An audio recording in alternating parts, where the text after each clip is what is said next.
Hello, my name is Jackie Hinckley with Voices of Hope for Aphasia, and I'd like to welcome you to webinar number 2 for researchers. It's part of Project Bridge, which is building research initiatives by developing group effort.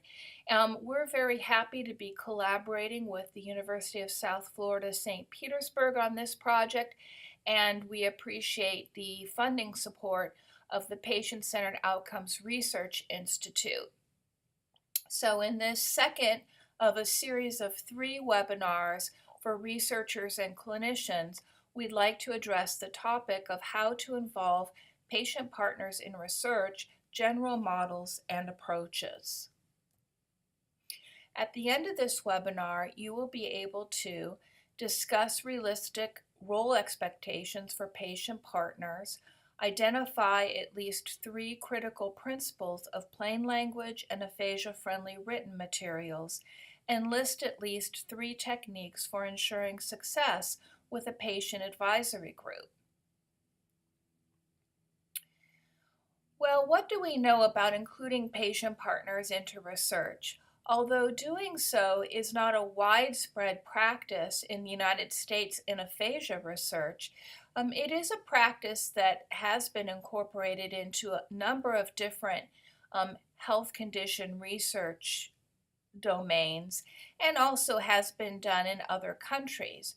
So we want to first touch on some recent work that has summarized knowledge across multiple sources and provides a conceptual framework for incorporating patient partners into research.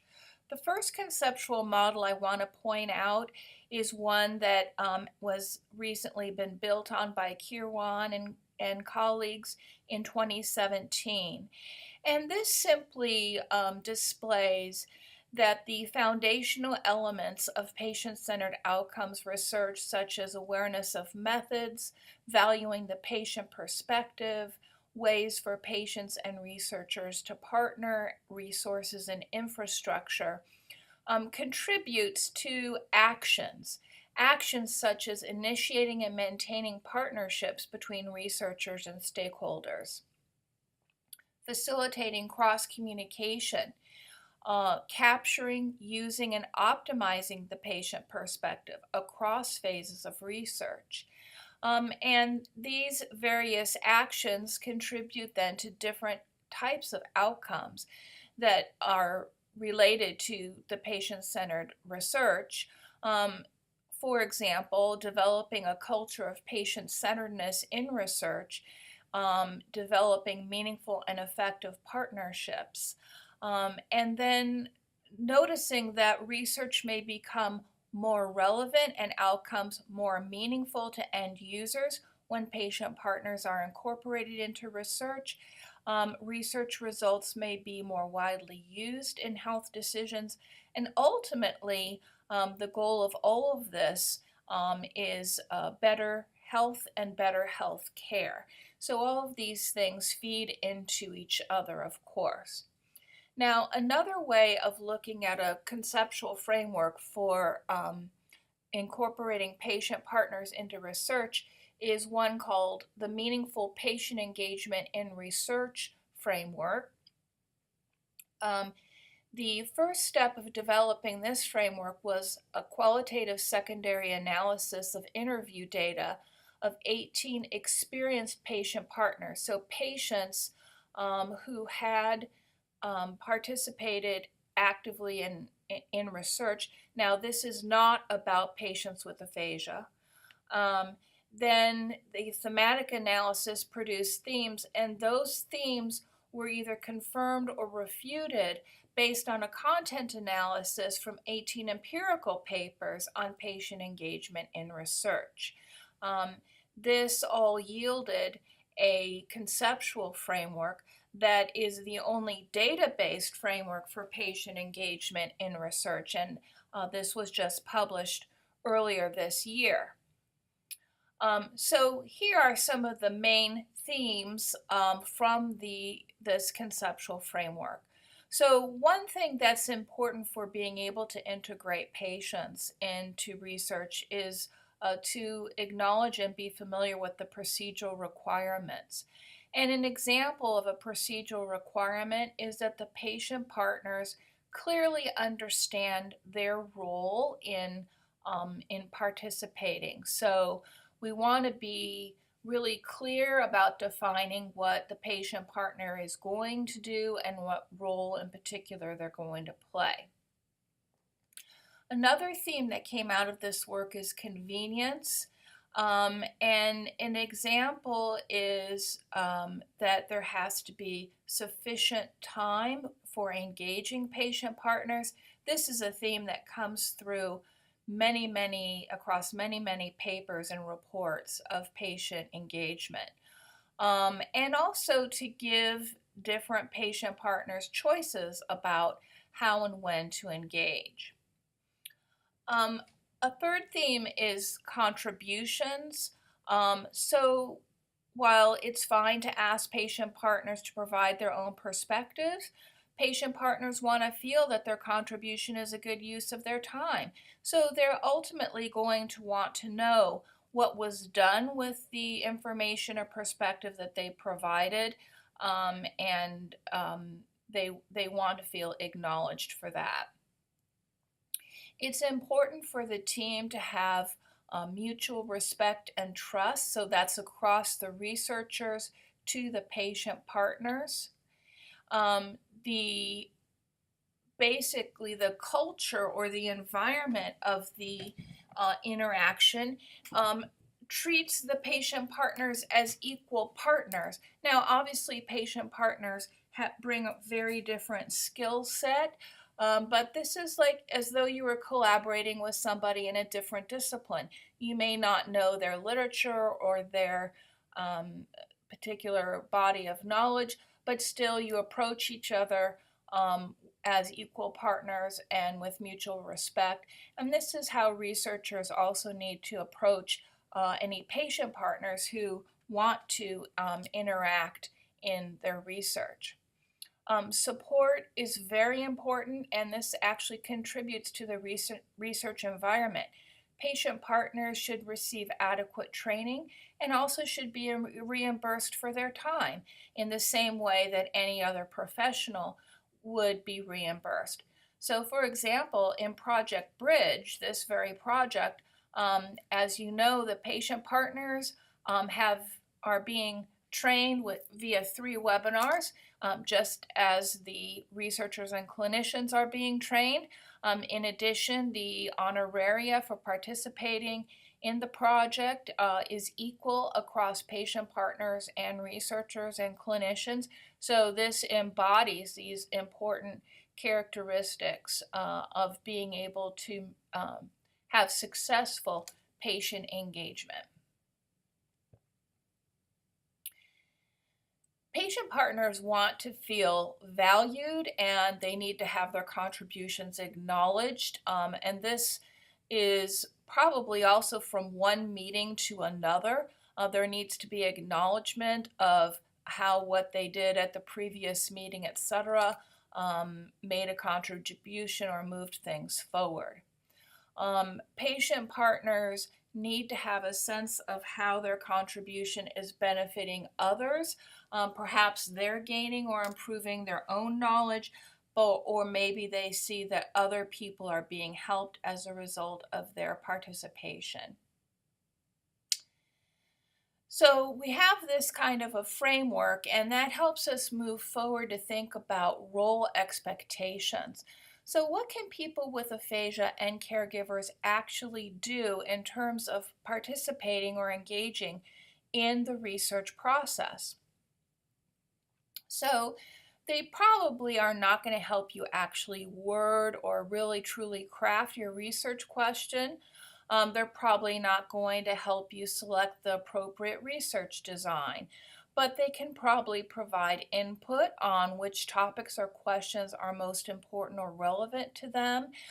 They can also make sure that your materials that explain your research are easily understandable, and they can provide input on which outcome measures might be most meaningful to people living with aphasia. So many times as we are designing studies, We may be basing decisions about outcome measures based on previous literature or connecting to some other kind of research, but might be very important to have a perspective of what would be meaningful to the people who are actually being affected by the research. Well, people with aphasia and their caregivers are probably not going to help you write your IRB application or help you analyze the data, but they can help you as giving you feedback on your recruitment materials. How about your consent process? They can help you provide feedback on whether your consent process is easily understandable or is doable. Is it appropriate? Is it effective? They could actually even help you recruit participants by distributing information, maybe to local healthcare providers, friends, colleagues, distributing posters. And regarding analyzing the data, you may want to consider telling the story of your data to an audience that includes patient partners, and they may have a slightly different perspective or ask some questions or kind of require you to explain those results in a slightly different way that might actually have you thinking about your data in a little bit different way. So these are some rules that people with aphasia and caregivers can do.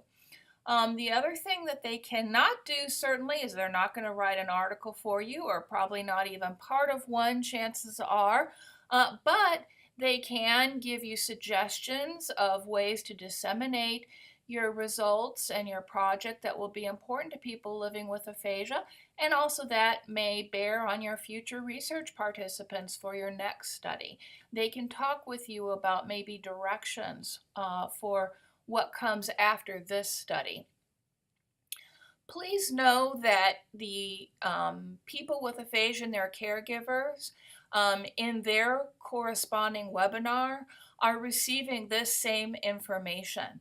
The purpose of that is so that when we all arrive to work together, for example, at the October conference, we all have a shared knowledge or having had a shared discussion about who has expertise in what and what we can each contribute to the process.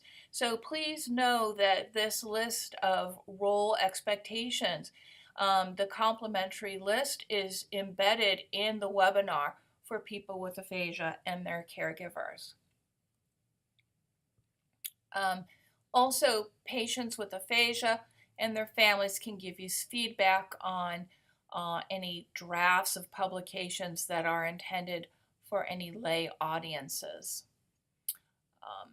Okay, so let's move on to the idea of plain language and then also creating aphasia-friendly materials. Many of us are already doing this for our IRB process, but there are many other aspects of the research process in which we can incorporate making information more aphasia-friendly.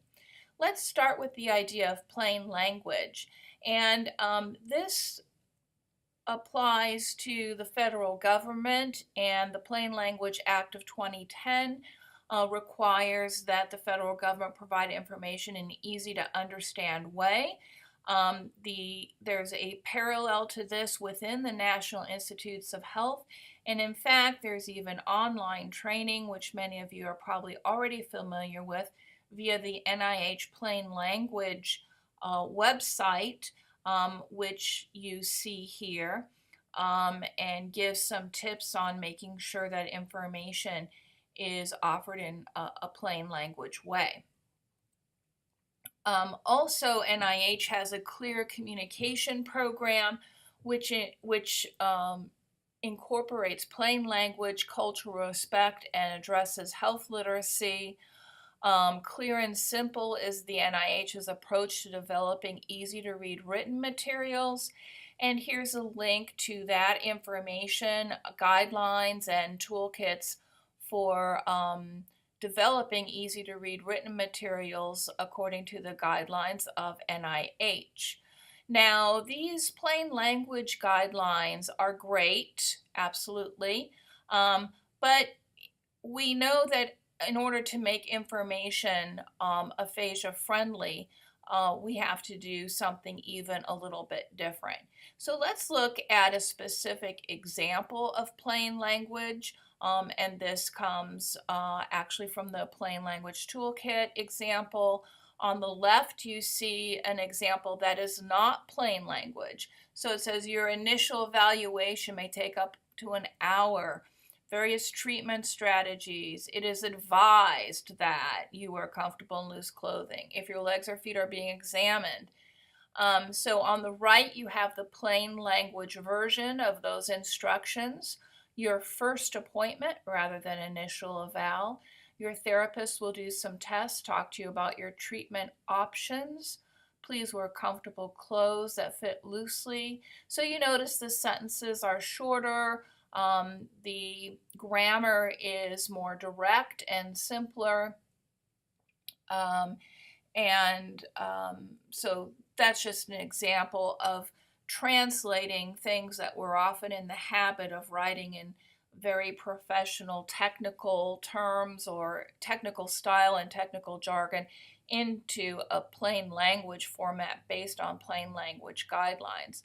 Now, in order to take this really another step and make things aphasia friendly, we are going to look at some recommendations that come from research on making written materials aphasia friendly. So, of course, using simple sentences that we have in common with plain language approaches, shorten all long and complex sentences, make the passive sentences active, clarify the reference of pronouns, and substitute more frequent words for infrequent words. But also we have, for aphasia-friendly materials, we want to use a larger print, at least 14 point. We want to add more white space. And we're also going to check the reading level, which we can easily do these days. We want it to be somewhere maybe around the 5th to 6th grade level. And these recommendations come from a series of projects looking at aphasia-friendly written materials. Another thing that's not on this list is that we might also add pictographs or other graphic supports as much as is possible to make things easier to understand. So now that we have a conceptual framework for incorporating patient partners, we've got some very specific strategies and guidelines for how to make our written materials aphasia friendly. So that's one way that we're going to give an accessible route to our patients with aphasia. Let's talk a little bit about creating and collaborating with an aphasia advisory group. And this comes from a couple of papers that reported their experience with using an aphasia advisory group in research. This might be one of the simpler steps that you could take if you're just starting out in incorporating patient partners into your research process, is to create an advisory group and work with that group. So the first thing you would do is define the overall purpose of the advisory group. You can, that could be something like reviewing written materials to provide feedback on the understandability of the materials. It could be help in the entire recruitment process. It could be discussion of potential outcome measures or some combination of these things, but there's some purpose to the group. So once that is defined, you would create a plain language aphasia-friendly statement that summarizes that purpose, and consider posting and reviewing the purpose of the advisory group at every meeting. This keeps the group focused on what their job is, and it also helps you move the group along to productive outcomes. In consideration of some of the themes that we saw earlier when we discussed the meaningful patient engagement conceptual framework, it's important to consider how to compensate your advisory group. The preferred method is some sort of financial compensation for their time and effort, but we know that that may not be possible in every research situation. So it could be a non-financial compensation. In other words, celebrating the accomplishments of the group.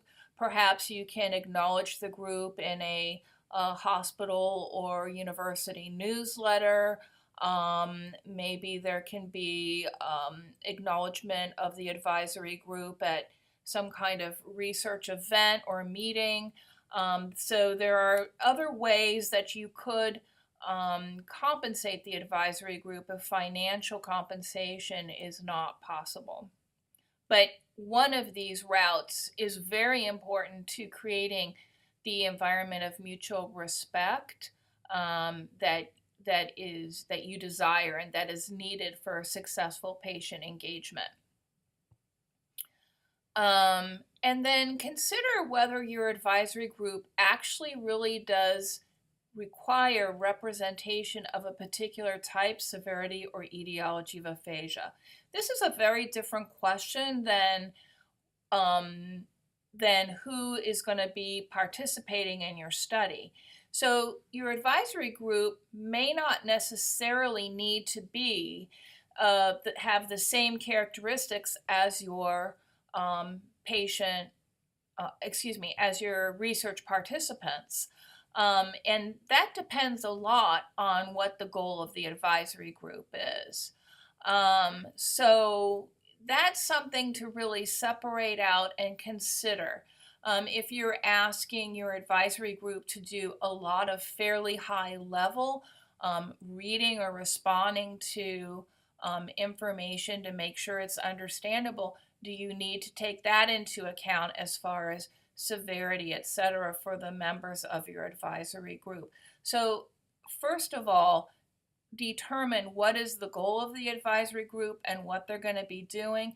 Then consider whether special characteristics are required, and remember that they do not have to be the same characteristics as the participants in your study.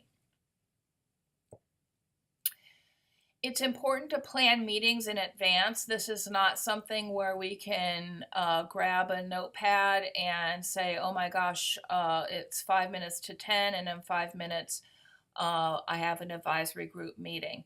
The schedule needs to be planned well in advance.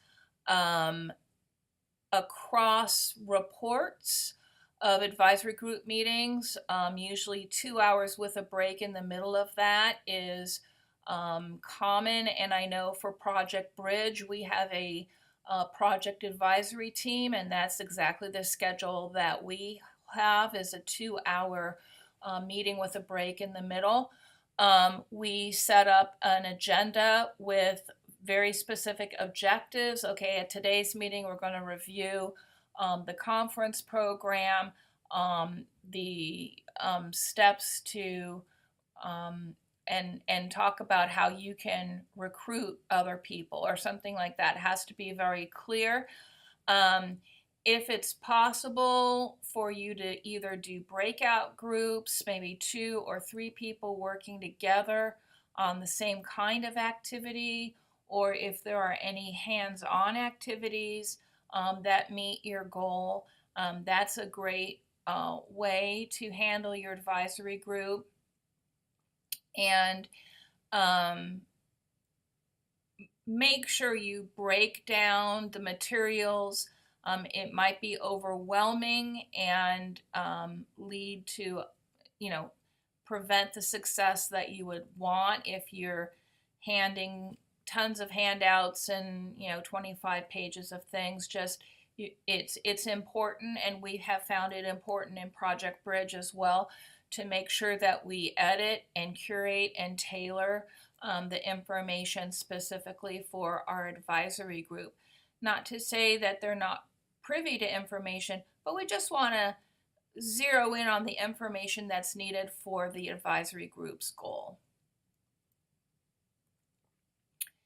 Allow plenty of time and incorporate aphasia-friendly principles to all written materials, including the agenda of the meeting and communication support. It might be possible to use scenarios of role play. So for example, if you would like input on recruiting people or your consent process, perhaps you want to break out into groups of 2 or 3 and do a little role play, use the materials you have, and that gives everyone a chance to give input as to whether the materials worked in the role play, rather than just sitting around trying to imagine the scenario. If you have students available, that's a great place for students to help you.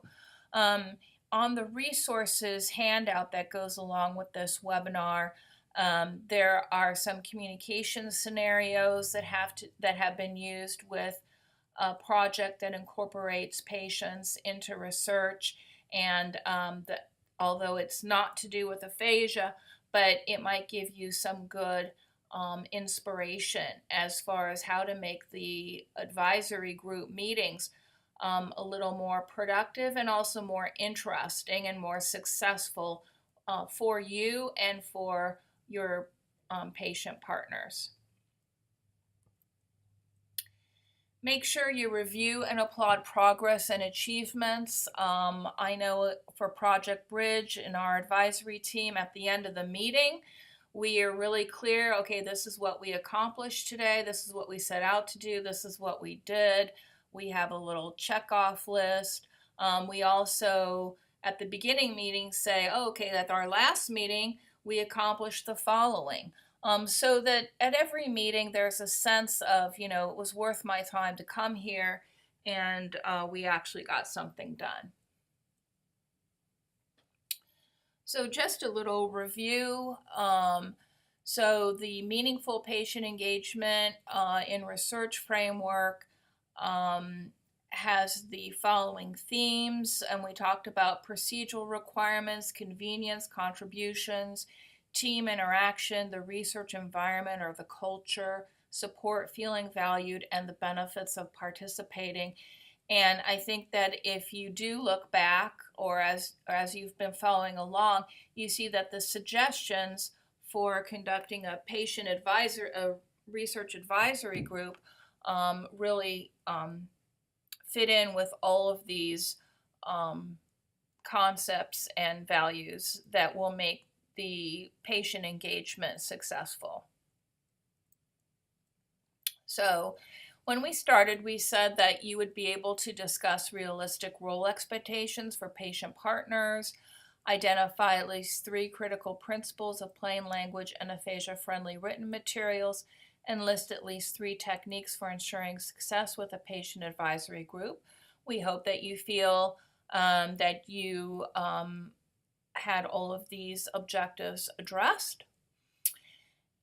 Please see the separate handout, which you can download from the same page as this webinar was on, with a complete list of the references and also the resources that I mentioned. And remember that our Project Bridge conference is October 19th and 20th, 2018, where we will have researchers, therapists, and people with aphasia and their families coming together to form research teams. You as a researcher can come with the idea of forming a research team and having access to people with aphasia and their families who have undergone at least some initial introduction to the research process and have identified themselves as being interested and willing to serve on this kind of a research advisory role. So please check out all the information on the National Aphasia website. Please remember to go ahead and book your hotel. All the hotel and location information is available on the website. We're really looking forward to seeing aphasia researchers who represent a variety of different types of research, and patient partners and clinician partners at this event.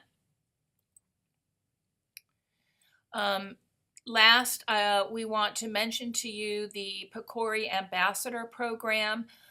This is a very interesting program by PCORI that allows people, whether they be researchers, patients, family members, who are interested in patient-centered outcomes research and want to represent the idea of patient-centered outcomes and research in the community, and also to disseminate more PCOR research findings in your immediate area. We found that when we were setting up this project, not many people knew about it, so we wanted to make sure that as a part of Project Bridge, we informed people about this program. You can get all the details about how to volunteer for this program on the PCORI website. And please do share this information with any patients or colleagues you know who might be interested in this opportunity. Thank you for participating in this webinar, and we look forward to seeing you in October in Clearwater, Florida.